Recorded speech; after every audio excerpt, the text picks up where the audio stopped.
Hey, lovely people. Sorry about that. They just cut the live stream. Um, so I thought I'd just jump back on and and start over there. So apologies about that. It's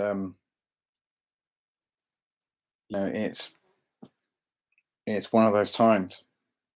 It's one of those times where it's very difficult now to um,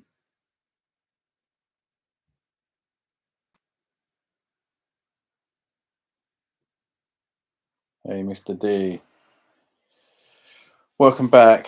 Um, sorry about that. Sorry about that break. I don't know what I don't know really. I don't know what happened there. I'll just let a few of you just jump back on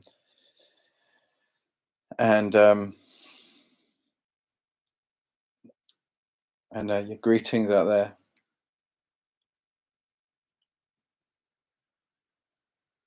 Oh, what happened to the yacht, bro?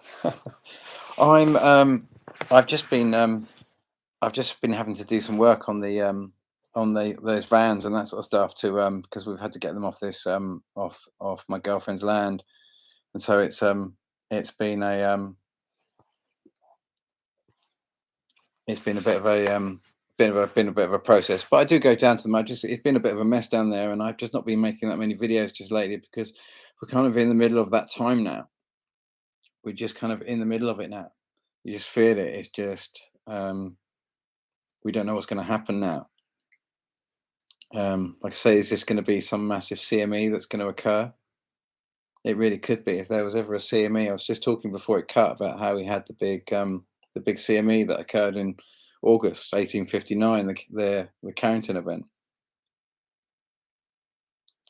You know, and you wouldn't have thought there's much electrical items around in those days, but apparently there really were. Apparently there were so many electrical machines in operation in those days. People died in these electrical machines because the electricity just frazzled them. And I'm of a mind that it was a kind of a CME. You'll notice that the when often when the earthquakes occur, all the lights go out. And I'm of a mind the electromagnetic energy that is interfering, especially if we're having a flyby. Um, Hellacious storm in Michigan. Lots of crazy storms, isn't it? Now we're coming into the northern hemisphere. That's what this could really mean. Because if we're seeing massive fault lines like you're seeing Iceland, you're seeing the whole fault line. That whole line is the massive fault line. That's the dividing line between the Eurasian plate and the African plate and the North American plate or the American plate. These are massive things. This is and it's really high. It's really high um, up in the northern aspect. And if that's happening, you can imagine that there's very likely a lot of under the ocean fault lines that are also um, they're also going off, and they're also boiling the oceans from underneath. You know, there's a this is now going to start affecting probably the northern hemisphere a lot more. But it already is, obviously with Iceland. But I haven't really got that, even though the world's going absolutely crazy, and I I'm just kind of watching it all at the moment and not really knowing quite what to do with any of it, not really knowing how to interact with any of it at the moment. You know, it feels so kind of out of my hands at the moment. And I think I've been so overwhelmed with it for so long, watching it for so long, and also realizing that how, we just can't touch it. We just can't touch it, any of this. It's so walled off behind so many bullshit stories, carbon zero stories, and all the rest of it. And friends that are now getting potentially sick from the you know what, and we just can't talk about it. and the kind of like the whole, the problems in this earth just seem so simple to kind of look at, and yet we just walled off behind these walls of belief that make it very difficult for us to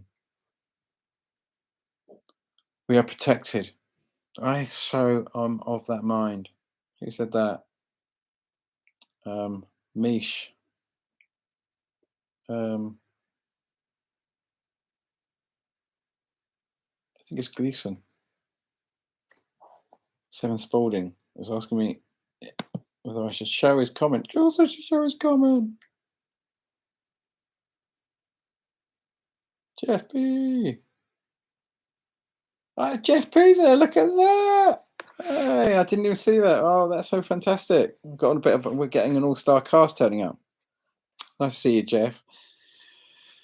I've been struggling making videos myself just lately. I've just been um I've just been so overwhelmed with everything that's going on. Um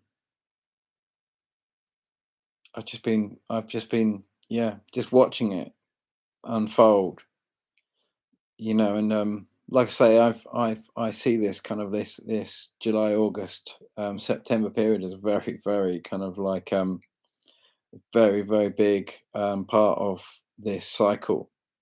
And originally I didn't have this in my models at all. The original Dobbs model, which was all based on a heliocentric model, but kind of used Nassim Haramein's ideas of the sun instead of moving on an ecliptic plane, kind of moving in like a coil motion, um, kind of either going north or south, and rather than going up or down, which is I guess neither north or south, but yeah, but it would be north or south, wouldn't it? But that's up north,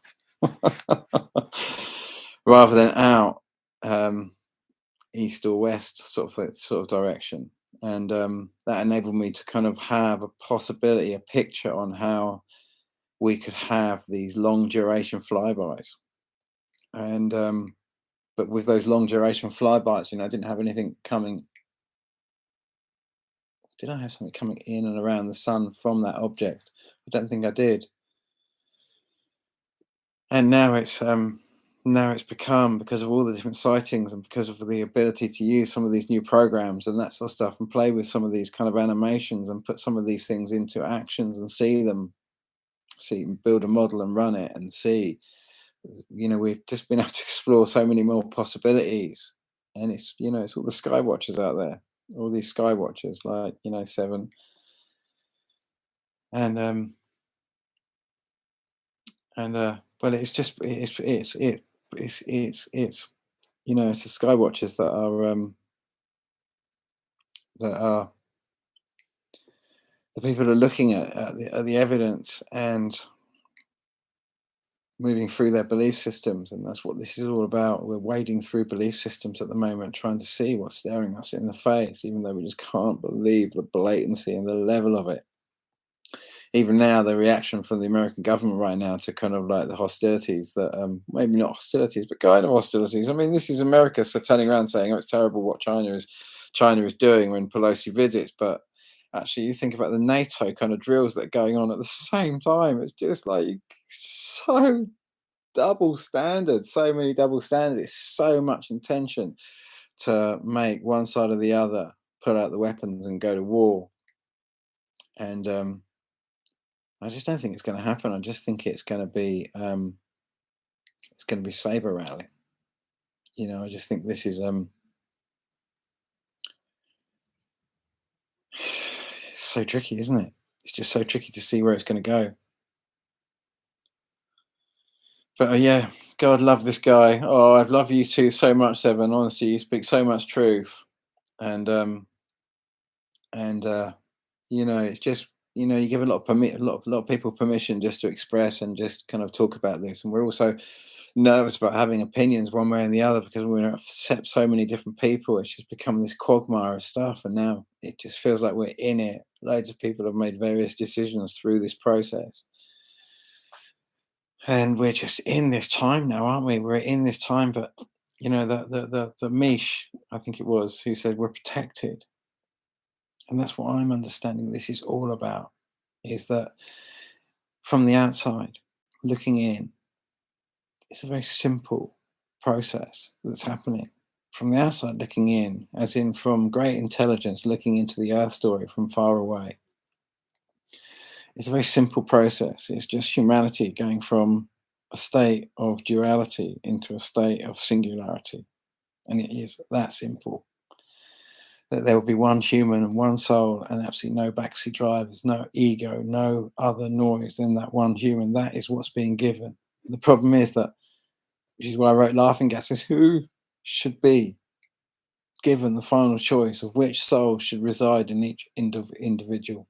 Who should be given the choice? Should it be your God's choice, your highest aspect's choice, your higher self's choice? Should it be your ego choice, or or should it be your choice, your human choice, to decide? And when you know, who has to live and die with the consequences of the actions that your humanity ultimately might choose, no matter what set of narratives are coming in on an astral level, on a spiritual level, who has to stand in the dock at the end of the day and get judged? Who has to live and die with the consequences? And and that's what this is really all about. And that is where we are massively protected in our rights to choose. And that's what's being looked after and highly protected through this more than anything else, because this process is a very tonifying process for humanity, even though it's so messy as we go through this massive, massive bottleneck. Um, but there's going to be a lot of arrivals of new souls in this process. And this is not going to be the first time that new souls have come to Earth, not by any means. And this process has been going on. I don't think it's been going on nearly as long as we have been led to realize. I'm of a mind that this process that we're in right now, often based on my own research, and you know, these whole ideas of Tartaria and the mud floods, you know, that I can, you know, this idea of 150 Quakers building the Grand Library or whatever in Washington, this massive building, some of the blocks like 20 tons, and yet these Quakers lived supposedly in huts built into the riverbed, and yet then we find that the actual building goes another 2 stories below ground level. That not only did they build the whole building, but they built it, most of it, below, half of it or a good proportion of it, below ground. You know, and that you know, when you just look at that, you know, you start throwing stories and you see the same story repeating itself over and over and over again, and then you look at the massive level of archaeological engineering that's gone into those massive buildings, and and we see the same story repeating itself that we see with the Grand Pyramids and all these other stories that we just look at. You know, like the story that we're all supposed to believe that the pyramids were built in 20 years by slaves with bronze chisels. You know, 2 million blocks, some of them over 200 tons. It's not even a bad opinion. It's a barbarically stupid opinion that one rock could be moved in a minute, cut and moved in place in a minute to accommodate that ridiculous notion. And we see it reoccurring, and then we start looking at all these ideas that of Tartaria and that sort of stuff, and we can start seeing that maybe this whole thing started for me, I'm of a mind it really started in the 1700s. You think about what's happening. I was going on to that sort of subject when I first started in, but you think about what happened in the 1700s. It was, for Britain, it was like, well, we get Oliver Twist. Oliver Twist, get kind of Charles Dickens, who was thrown into a debt, the author of Tale of Two Cities and Oliver Twist, who was thrown into a debtor prison like that, and the government said they wanted all their money back now, just like they did in 1930. Anyone who couldn't pay it back, that was in debt, was thrown into a debtor prison. Their whole family, kids and all, i.e., Charles Dickens. Every sentence he wrote, written, not like in Perfume, where that Peter, is it Peter Sushkin who writes Perfume? One of those amazing books I think I've ever read. Such a short book, tells his life from birth to death. Ironically, in the French Revolution, leading up to kind of Bastille Day, and all the rest of it. It tells the whole story through the sense of smell, as Charles Dickens tells the whole story through the sense of taste, hunger, a whole class system. The bigger you are, the higher class you are. Everything's told through the eyes of taste, hunger.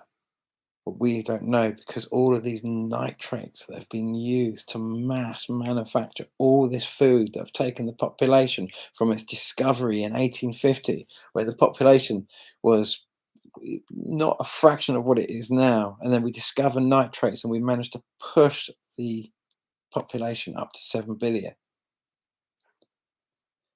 Massive pumping out every field, bumper crops every time. All because of massive fertilizer production from countries like Israel and Norway and Russia. And much of that is produced, to make nitrates is making very, very low temperatures in massive levels, and takes an enormous amount of energy to split H2 and then put them into this kind of like nitrous fertilizer and ammonia and all that sort of stuff, and build these complex nitrous based fertilizers, which are also the ingredients for the biggest explosives. So you can see, Britain was a massive exporter and manufacturer of nitrates at one stage. Israel doesn't really export oil. It refines it into the next best thing. And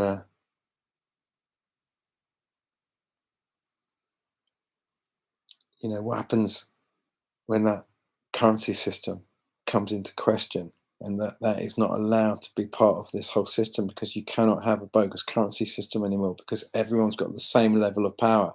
There's no value on the table, so the only way to give something where there's no value on the table is to have a gun under the table, because you've taken all the gold, all the value off the table. It's just speculative based, fear based money. You only play it with a gun under the table. Have to. It's the only way it works. And suddenly everyone else has got the same gun. And so you have to go all out war, or have to bring back value back on the table. That's it. That's as complicated as it gets. In our situation right now, other than the complete and utter energy fabrication, which is being driven to drive the massive production of all this oil to keep all this fertilizer going, to keep the population at 7 billion. Can you see the predicament that we're all looking at if anything was to happen to the US dollar? The whole predicament that we're all facing in this situation. A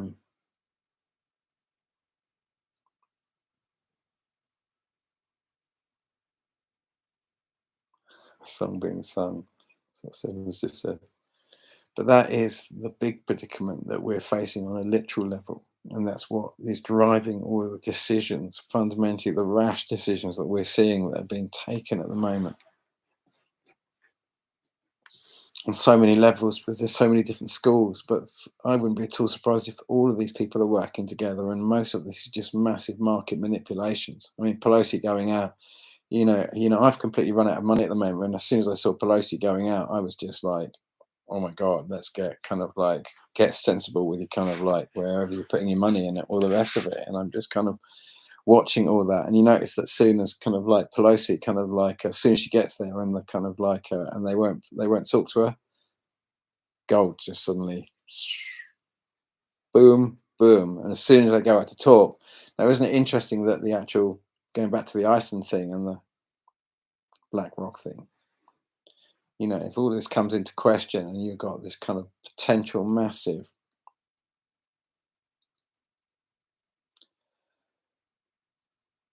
CME event that could potentially shut down all the banks, the whole SWIFT system, everything gets frazzled, but all localized. You know, things on a local level can sustain that.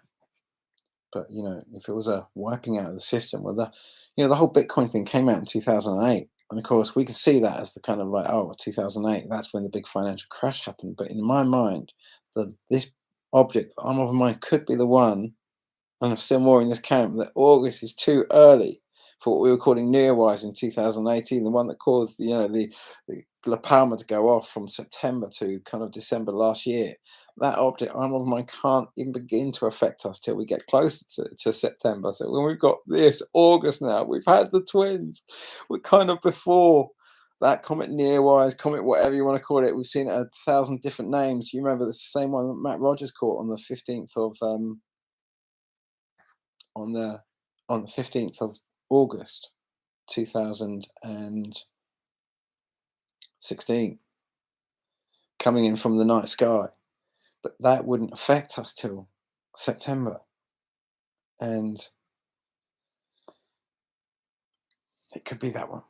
You know, it's so difficult to say. You know, we've got all the evidence of multiple things at this time. This is the big junction. You know, the other big junction where they're all coming in and that sort of stuff is obviously, you know, December, January, because you've got, you know, remember we've just had so many epic shots. You know, I've got, you know, we've got Jeff B here, we've got Seven Spalding. Both of those have shown me some of the most epic shots that you'll ever see in that period. The big ins and the big outs, and they're closely linked to other big ins and other big outs. So you're just like, you know, because well, as I've explained, but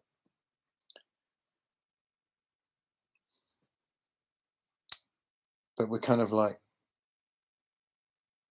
if it is that big object, if it is that big blue object, the one that Jeff P caught on the 5th to 14th of October 2000 and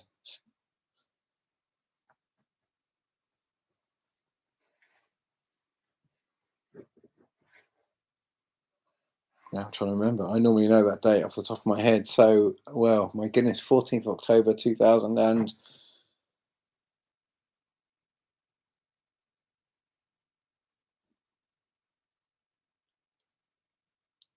my God, I've forgotten the date. Shows you I haven't made a video in a while. I think it's 2016, but the big plasma shot, from what I'm of mind, is what we're calling Galileo's Jupiter into what I'm of mind is probably Mars, most likely Mars, because of the time it occurred and the place it was, the position it was right where Mars was, and that object, time of mind, crossed the path of the Earth in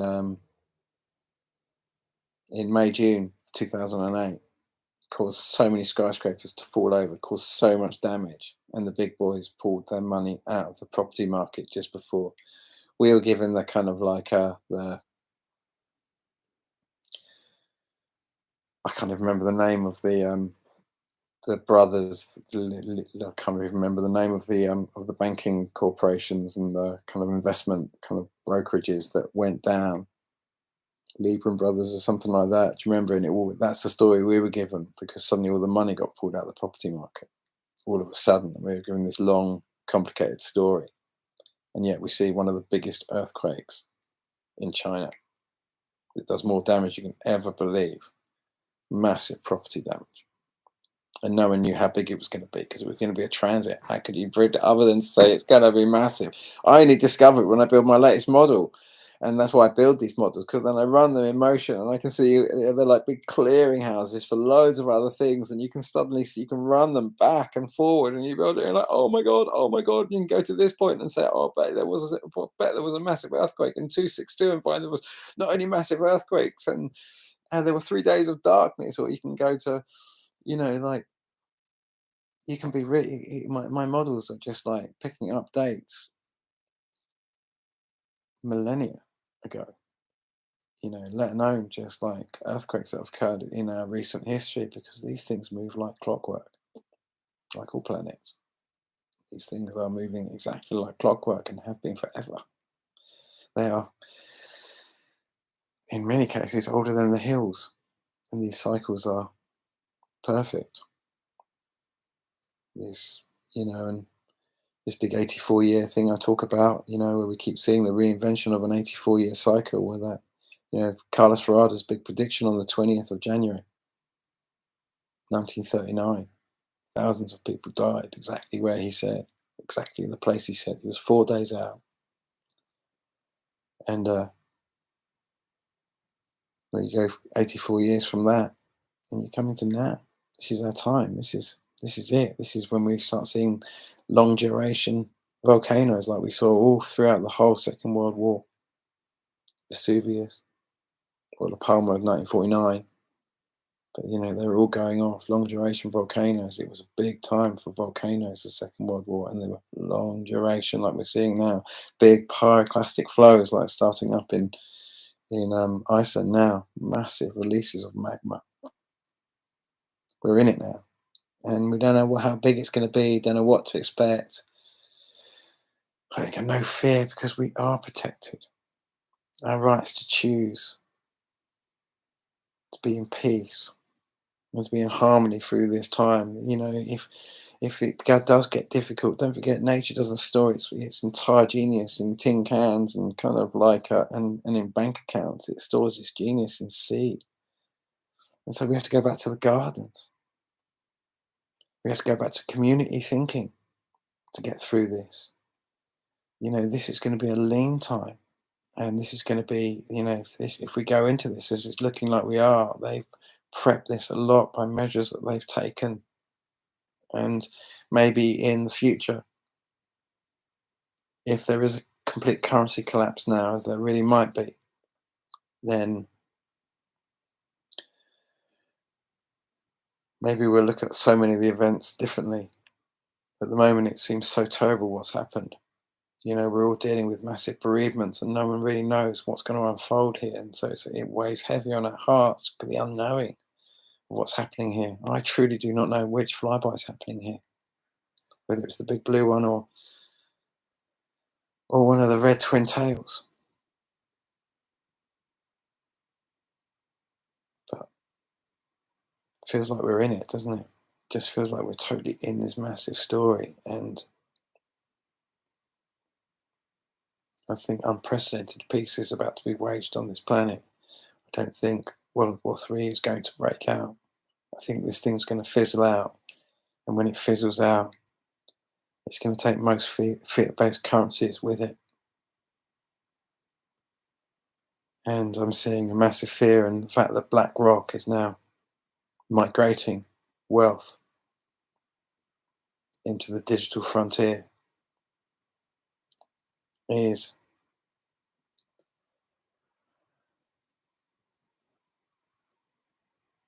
like I say, 2008 Bitcoin, with the crash, Bitcoin came out of the 2008 crash. How to overcome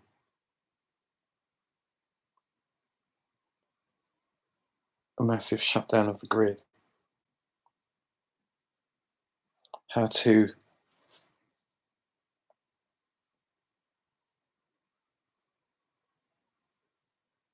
decentralize wealth.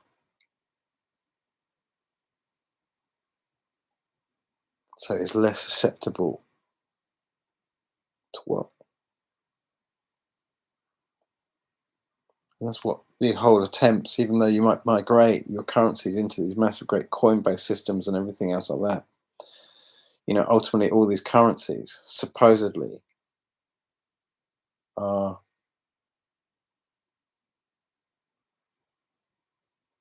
decentralized.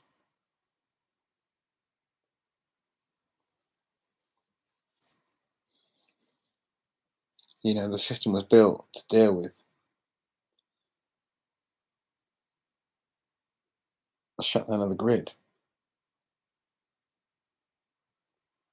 It's quite interesting, isn't it? Interesting migration of wealth at the moment happening. It means that, I mean, as far as I know, they shut down at the moment. It seems Coinbase is just, its shares are just absolutely fixed. Now, as it started spiking up and going absolute ballistic, um,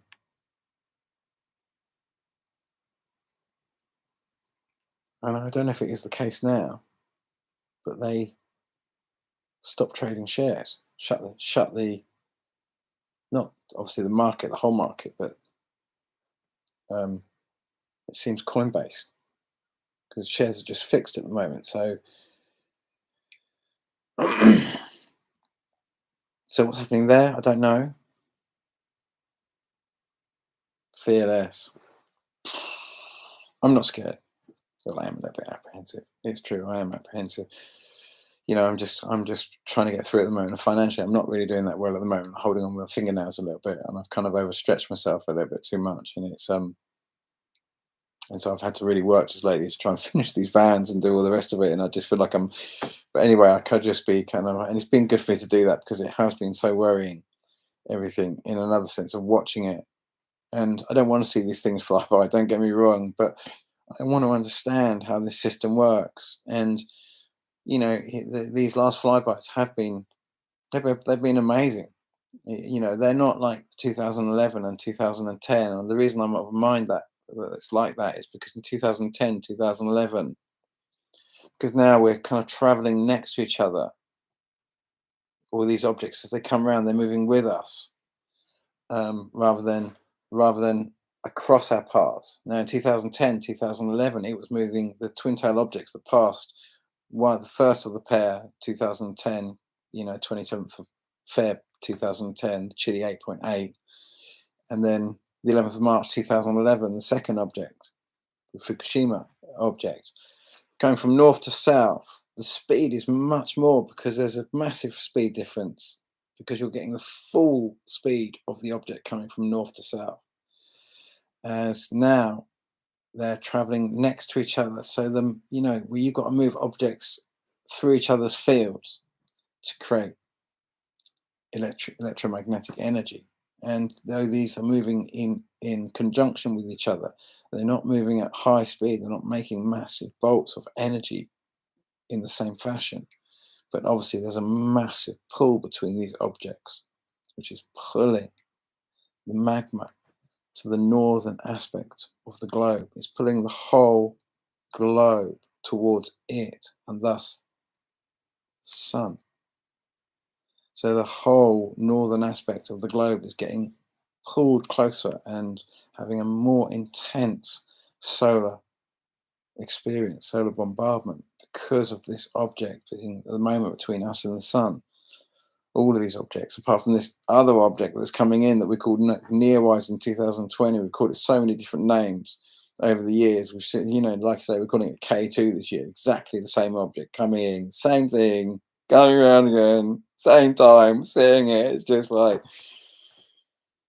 utter, unbelievable cognitive dissonance to see that thing at the same time, same thing. People can't question it, or maybe they can, and the media is just so shut down now. And it's just so shut down, and everything has been so progressively shut down, just getting numbed down to. But what I really want to remind you through this process, that many of you have been using YouTube and all these different channels for a long time, and before Trump, before the whole kind of fake news came, we had a massive renaissance of information.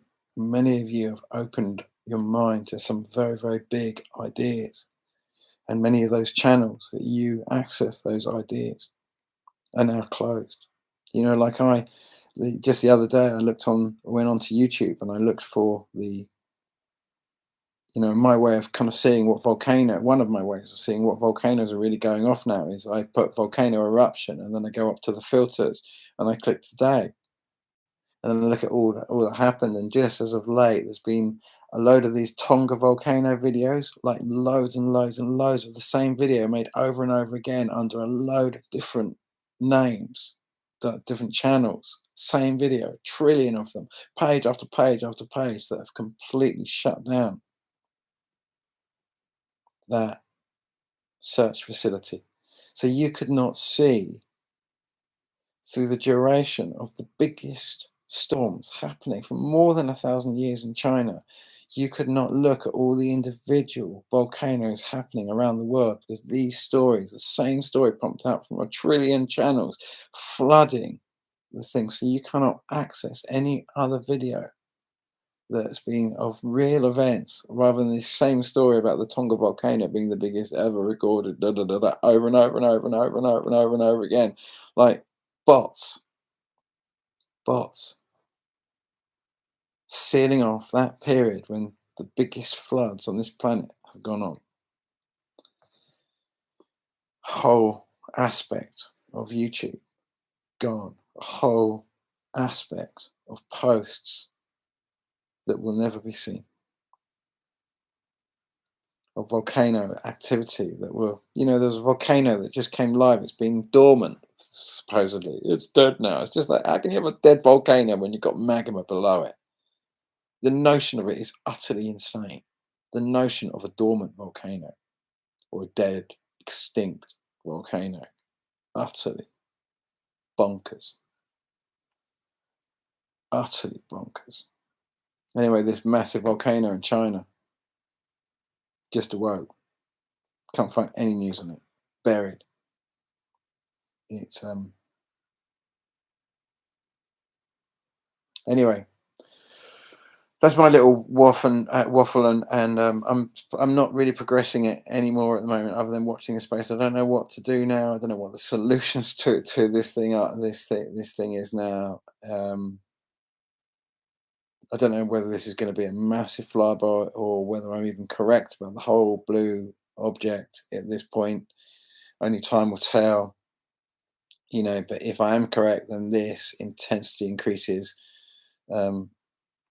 a big amount as we get into August, and if I'm incorrect, and it's the same object that caused La Palma to erupt, which it might be, and in probability is more probable it is that, it's still just too early to tell. We're just going to watch the increase of it. But if it is that object, then the intensity of it will reach at some point.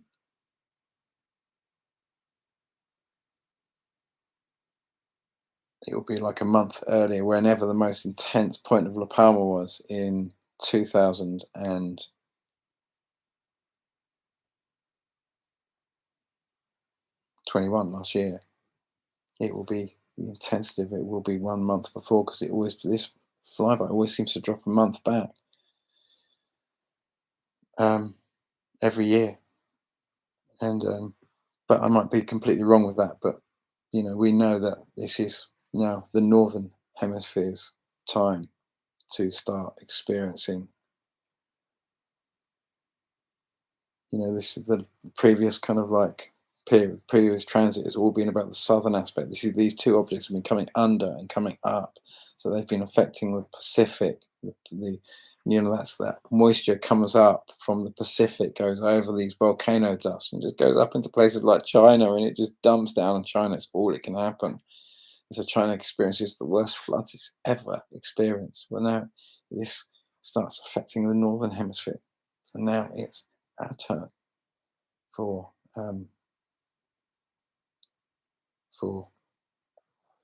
not that China isn't in the northern hemisphere, but it's kind of like this is coming up from the southern aspect of the planet, the moisture, which is hitting the volcano dust and creating these superstorms.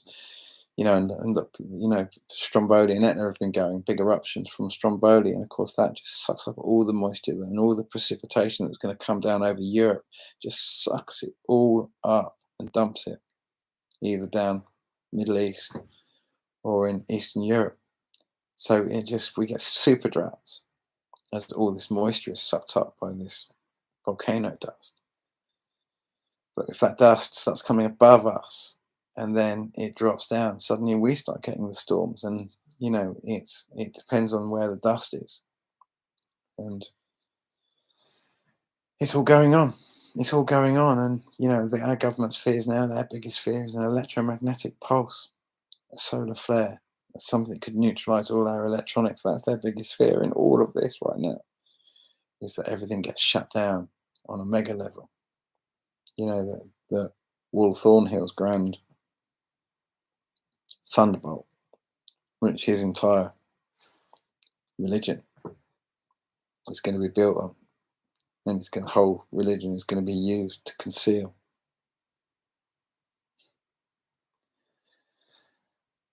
the greatest fault line in our solar system, Valles Marineris on Mars,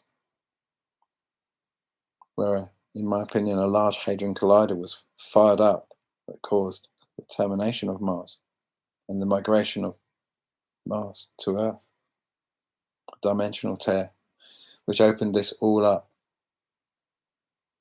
this massive taking over of humanity, this reptilian arrival that we've had to live through, where we all just live behind these invisible walls of belief,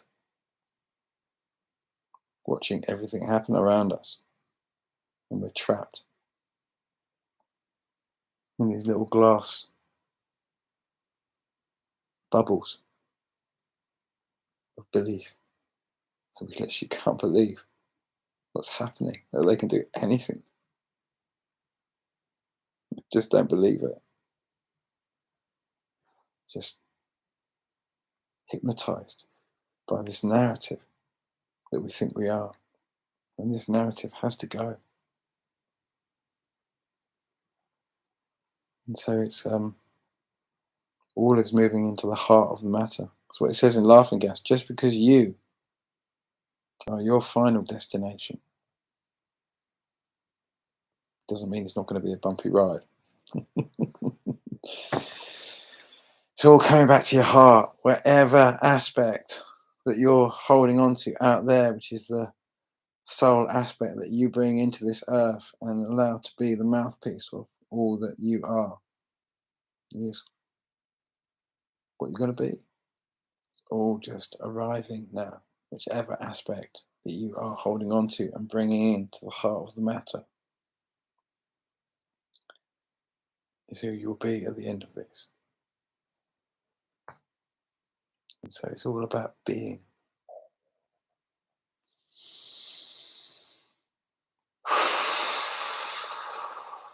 Great protection in being.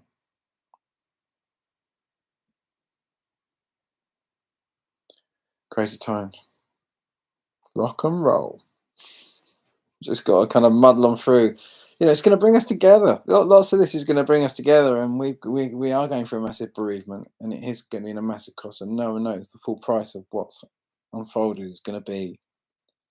But we're in it, and we are trapped, but we will overcome. It's so like that. But it's a double-edged sword, and it's a tug of war, and where that attachment is desperately attempting to pull us down, ultimately, with the massive soul effort coming in from a much higher plane. That attempt to pull us down is actually pulling them up, pulling them in, and it's their arrival that this is all about right now. Believe it or not, this new arrival of this new soul group. It's going to be a lot of new arrivals. Everything's about to get a little bit. It's a little bit crazy. Well, it's already reached that point, hasn't it? But notice that war is not breaking out desperately as NATO is desperately trying to start all-out war.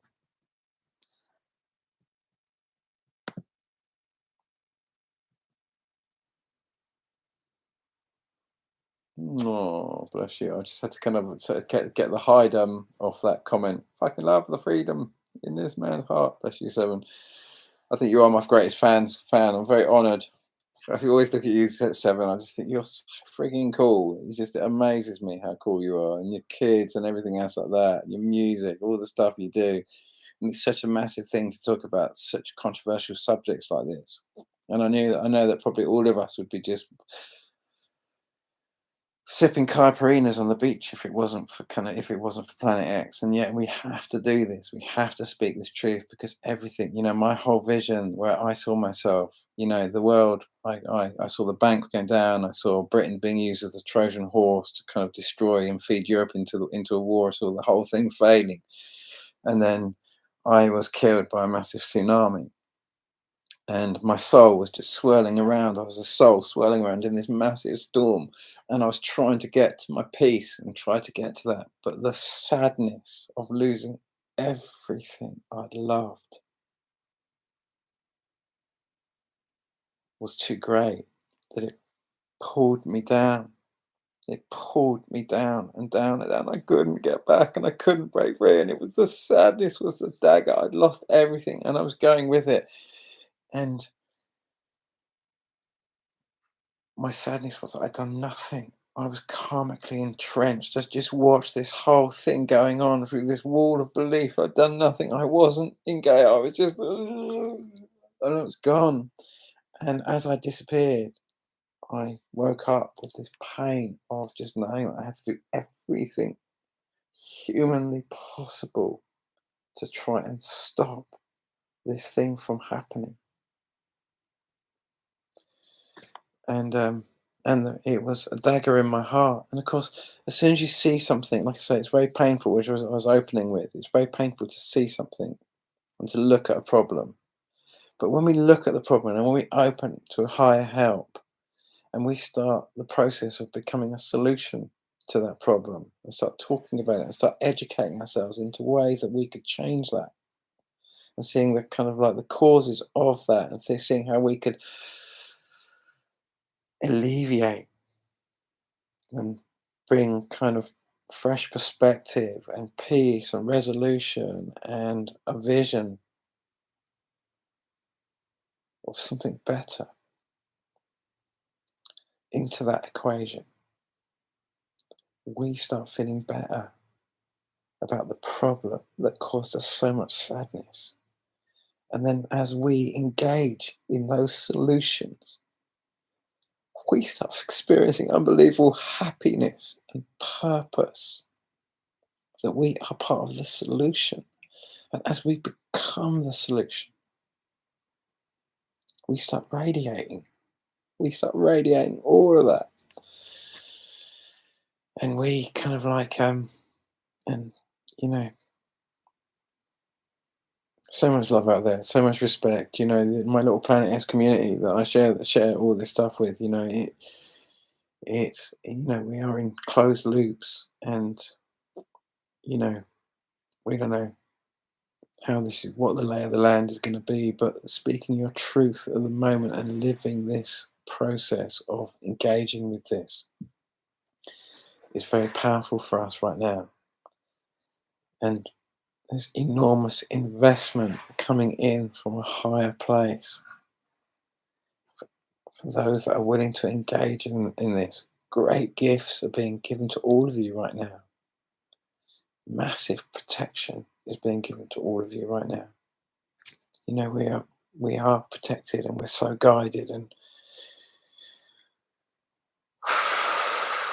but we're going through this process, and it's most likely going to be kind of much more of a fizzing out economically, and whatever we've done with the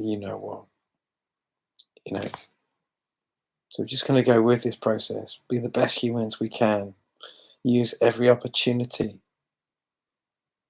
to let this be a community experience,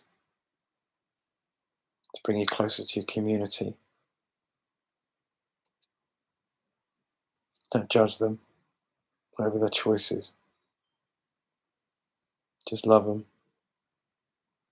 Try to love them.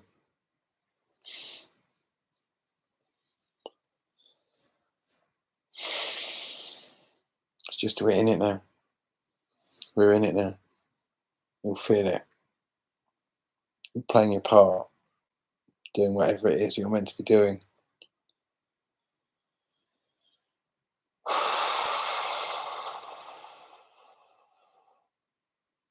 Yeah, and I'm, you know, it's I keep watching evolutionary energy, is it arts. I love that channel. I think it is. Maybe someone can say which one, what it is there. You know, what I mean,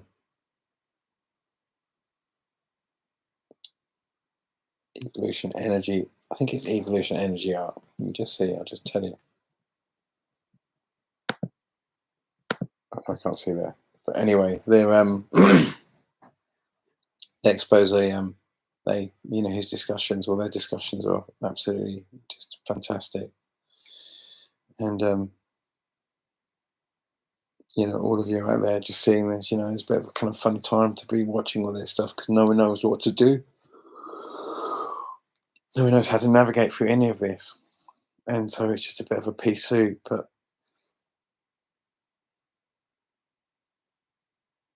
struck with lightning.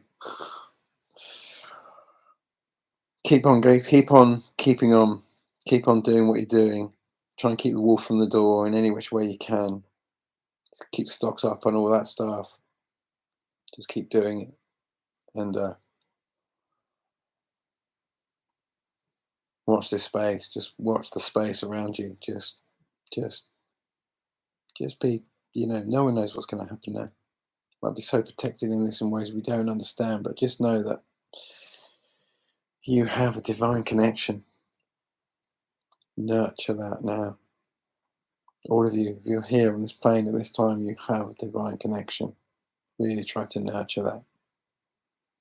So much love. You take care. And I'll make a proper video again with some overlays when we get a bit more of an understanding of what's going on. We're just going to watch this space now. We're just going to watch this space for a little bit of time. Take care. Ciao.